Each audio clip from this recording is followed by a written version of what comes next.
When the race begins to form a new government, political parties must find enough cash to fund their campaigns. Those campaigns do not come cheap. They are often characterized by expansive billboards and posters, huge rallies, and expensive ads, racking up astounding bills. Caribbean chartered accountant Frank Myers says it is time for party funding reform, the type of policies that would limit donations and make the names of donors public. We are a small country.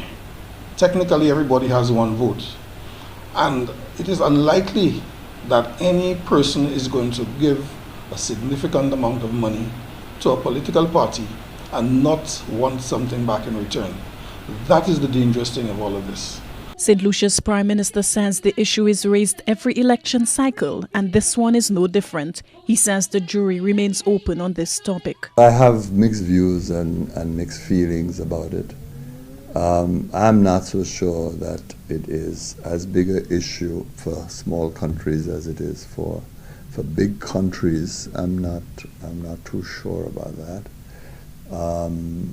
I know that there has been some reform in some other islands, for example, in the case of Jamaica, but when you look at the reform, it is very limited, very, very limited reform.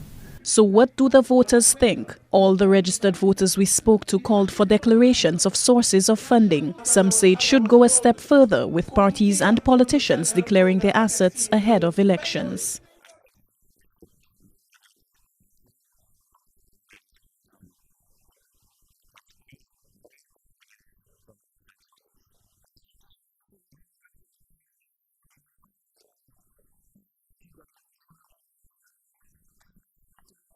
Those calling for reform say regulating campaign financing could go a long way in establishing accountability and ensuring that infusions of money into campaigns do not give businesses undue influence over the will of the people.